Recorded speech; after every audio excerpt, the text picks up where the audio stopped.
Yo, and welcome to From the Desk from here, Gorilla Studios in Manchester.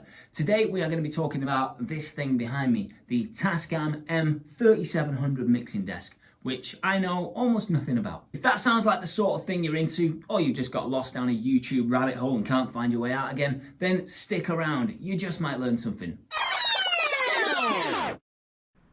So, though I might look like a bit of a fountain of useless knowledge, I don't know how any of these gizmos work. That's why I'm here with Paul, who's the owner of Gorilla Studios, who's going to teach us everything we need to know about the Tascam 3700. Isn't that right? Yeah. So, what is it? How does it work? So this is a analog mixing console. It's like any other audio interface that you might be used to using. Its main purpose is to get your audio signal onto your recording medium, whether that be your digital audio workstation or the tape machine just behind you. Nice. Should we see how it works? Yeah, that was my life. I know, but You stole it!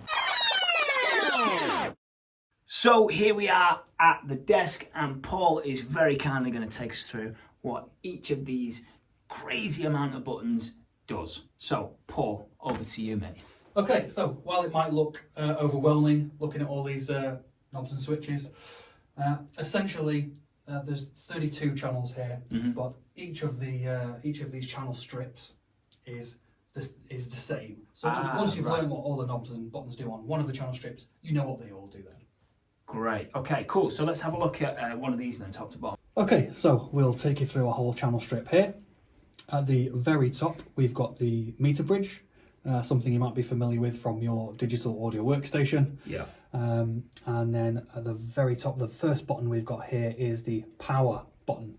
So all the channels have phantom power. If you've got a microphone that requires phantom power, then you're going to have to push that button. So that's just going to power that microphone straight from the desk. Yeah, it's going to give that microphone power through the console. And like I say, that's available on all channels. Got it. The next one is the pad button. And that is basically like an attenuator. So if you've got a signal that's coming in super hot. Ooh, hot. Oh, hot. Yeah, right. That's hot. That is hot. And, uncontrollable with your trim pot, you can hit the pad button and that will attenuate the signal somewhat, bring it down under control, and you can really control it with the trim pot like you're supposed to. So that's not like a super hot guitar or something, that's just like the actual sound in the room is too hot for the microphone or something like that? It could be the microphone is super sensitive, it picks up a really broad frequency range. Got it. Particularly with condenser mics, you'll find that the signals can be quite hot. I also think actually one of the previous owners of this console has souped it up somewhat. Okay. So the preamps in it are quite hot. Got it. We do tend to use the pad button and attenuation quite a fair bit, especially if we're using, like I say, a condenser mic. That's super sensitive. Look how sensitive I am. And you'll find that you really will be clipping the console if you don't. Does it knock it down by a specific decibel range or? It probably does, yes. Off the top of my head, I can't remember exactly what that is, but it is in the manual, and we do have a copy of that here that we can refer to.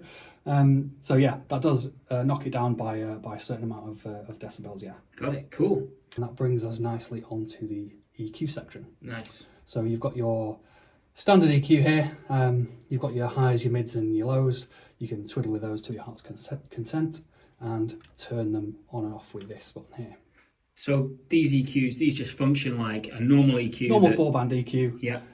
Like you'd find that sort of thing in your digital audio workstation. Yeah. And it works in the same way. Although, I do have to say actually, it's just occurred to me, on your digital audio workstation, when you twiddle these knobs, turning them up and down, on an analog console, you're physically changing the electronic signal or the audio signal as it's coming through the channel strip. Of course. On your digital audio workstation, there is no signal because it's been converted to digital. So Got it. It's just computer language and zeros and ones. And when you make the little change on your EQ plugin, you're essentially just telling the computer, I would like this, and the computer's going to interpret that the way it interprets it. And when you play it back, it's generating a new signal. So you've not actually made a change to the audio signal you recorded, The computer's just giving its best guess as to what that might have sounded like. On this console, we've got 6 auxiliary channels, so you can send the signal to any or all of those if you wanted to. You could put special effects on some of the auxiliaries if you wanted. And you've got your monitoring here, so you could use your auxiliaries for monitoring. Each of the individual tracks has its own little short fader here, you can see those. So we can set up a monitor mix, and if you've got a particularly fussy musician who insists on having lots of kick or hearing lots of his own guitar, you could put him on his own special auxiliary channel. I see. And he could have his own little mix. You can also, incidentally, pan each of the monitoring mixes as well. So they go out in stereo, and it's really quite a versatile console in that respect. You can have a really, really good monitor mix. I see. That's cool.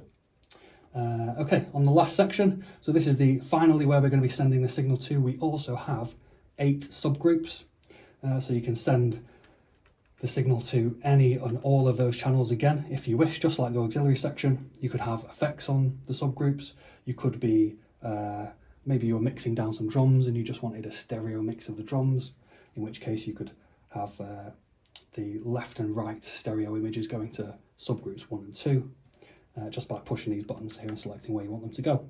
And the last button is the left and right output. So if you're sending the signal to a subgroup, you might not want it to go to the stereo outputs. So this is the button where you control that. And incidentally, this is the button that causes the most grief, because a lot of engineers who are perhaps not familiar with the console, they might not have noticed that this button isn't pushed, and they'll be wondering why there is no signal coming from this channel. Okay. I'll be getting a phone call.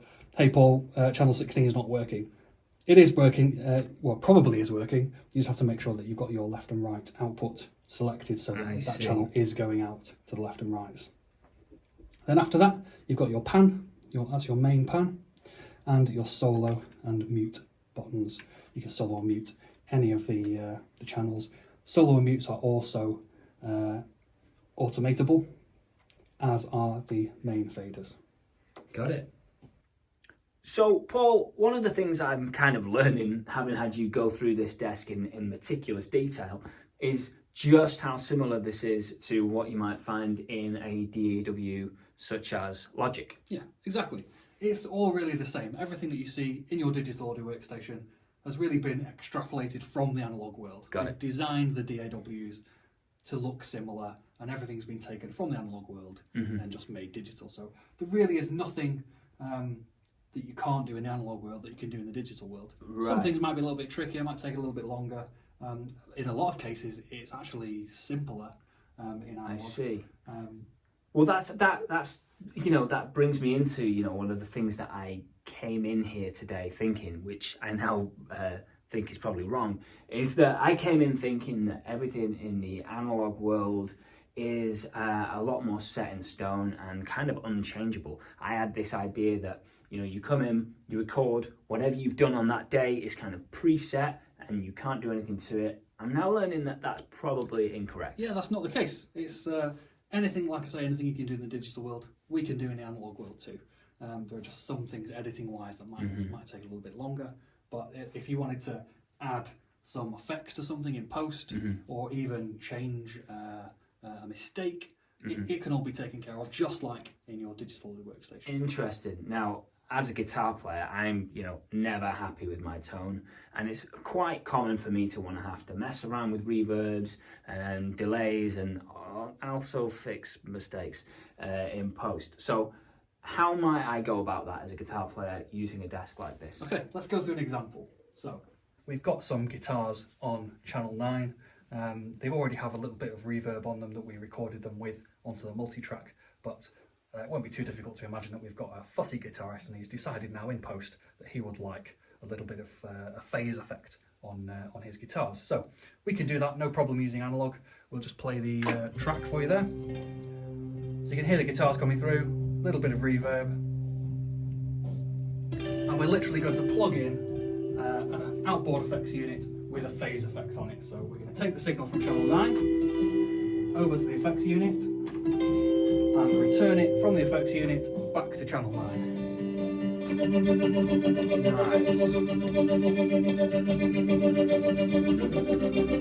So that's almost identical to how you would do it in the DAW, right? Just yeah, it's essentially exactly the same thing. Yeah. That's the reason why it's called a plug-in, is because we're literally plugging in the effects unit. Nice. So as you can see there, we've added that phase effect in post. We can take that on and off, we can change it for any effect we want, and really it's exactly the same as in the digital world. There's nothing that we can't do analog that you could do digitally. So there we have it, the Tascam M3700 mixing console. Thank you as always to Paul for taking us through this in such great detail. I feel like I certainly learned something, even though it might not look like it. I feel like I actually did. You're welcome, as always. Thanks for that. Next time we're going to be talking about this little thing that's buzzing over behind us, which is the Tascam MSR16. That's the one. That's a double check that. So if you like this video, please don't forget to like, subscribe and share it on social media, all that kind of stuff. You know, it really will help us going forward. All that's left to do is say bye, I guess. Sayonara, whatever. Ciao. We dropped bollock. Half of 32 is 60. 16 then. Just whichever one. Math wasn't mine. I'm not good with the words and the numbers, you know.